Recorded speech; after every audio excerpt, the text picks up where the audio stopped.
Je supporte absolument pas le programme officiel. J'aurais eu tendance, moi, à faire un programme alternatif, spontanément.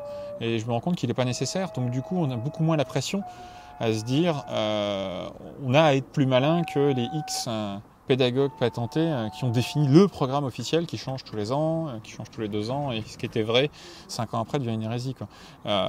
Même si dans le fond, rien ne change. Il faut que tout change pour que rien ne change.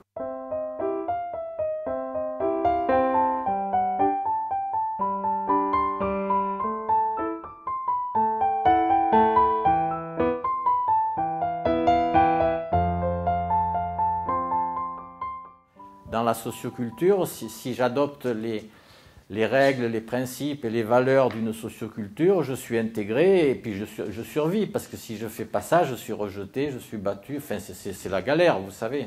Bon. Donc, il n'y a rien de mal à suivre une socioculture. C'est même ce qu'il s'agit de faire pour pouvoir survivre, hein. Simplement, à un moment donné, je peux me poser des questions. Est-ce que ça n'a que des avantages ? Personnellement, moi j'ai cru pendant 50 ans que l'école et l'éducation nationale, c'était ce qu'il y avait de mieux et qui fait que c'était odieux et horrible de ne pas éduquer. Quand tu dis que l'abandon de l'école par la société, c'est parce qu'il n'a plus besoin pour formater, tu penses que le formatage arrive par un autre biais maintenant que celui de l'école ou... L'école est un épiphénomène dans l'histoire de l'humanité, c'est une construction sociale idéologique. Ce qui ne veut pas dire qu'elle n'existait pas avant 1880, mais elle s'est exercée au bénéfice du clergé avant 1880. Et à partir de 1880, c'est au bénéfice de l'État et des gouvernants de l'État. La France n'existait pas vraiment, quoi, hein. Donc elle s'est mise, surtout la République, donc elle s'est mise à exister à travers l'école. Et l'école a été un moyen d'imposer, par exemple, la langue française partout. D'alphabétiser mais pas d'enseigner à lire, ça c'est très clair et très précis dans les fondements de l'école. Dès le début de l'école, il ne s'agissait surtout pas d'enseigner à lire, hein. Il s'enseignait d'alphabétiser et de compter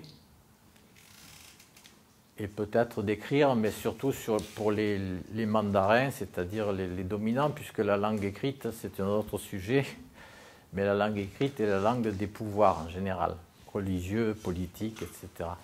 Les gouvernants et la République ont été les nouveaux dominants par rapport au clergé qui avait précédé. Et maintenant, je pense que depuis quelques années, on est entré dans une autre catégorie de dominants qui sont ce que j'appelle les marchands, c'est-à-dire l'économie, l'économisme. Et donc, les marchands actuellement n'ont plus besoin pour façonner les esprits d'un système scolaire qui coûte de l'argent, quoi. Et qui les empêche de continuer à s'enrichir. Donc il y a d'autres procédés, y compris de vendre de l'instruction, par exemple. Voilà. Et donc c'est pour ça que je pense, enfin moi ce que j'observe, hein, je vois que l'éducation nationale est en train de se réduire, mais elle va être substituée par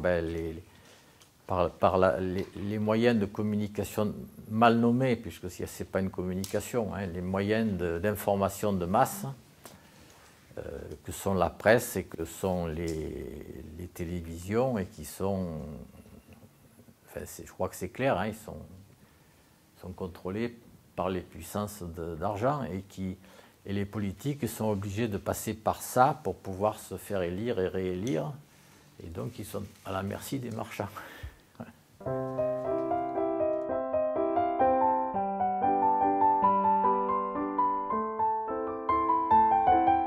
L'autonomie dans le milieu scolaire, enfin pour ceux qui connaissent, et même ailleurs, peut-être dans la famille aussi,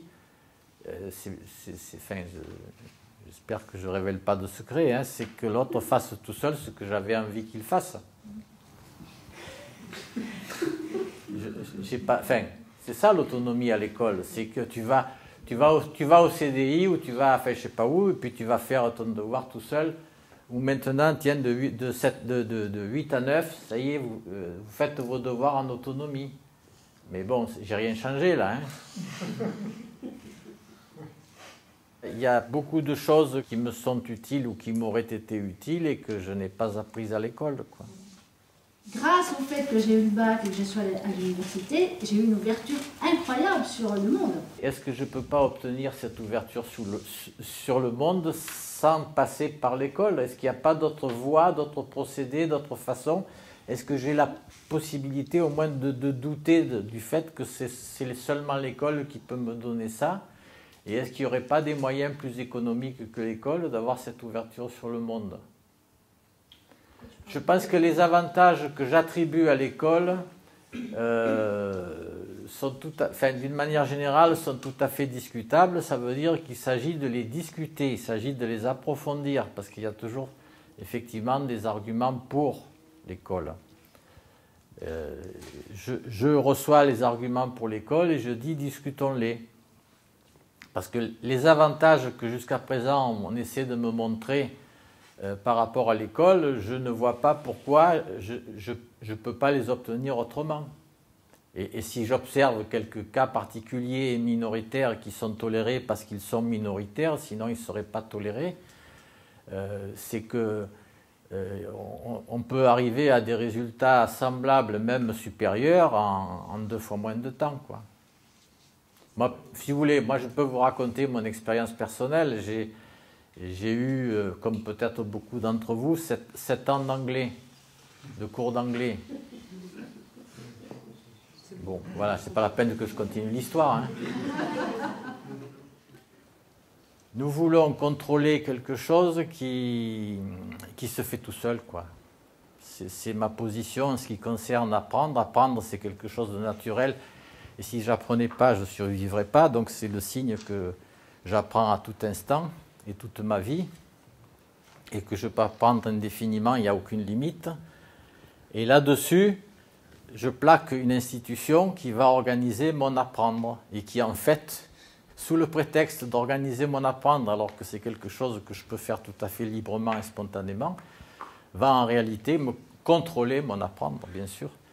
Et va me faire apprendre des choses qui ne vont pas nécessairement dans mon intérêt.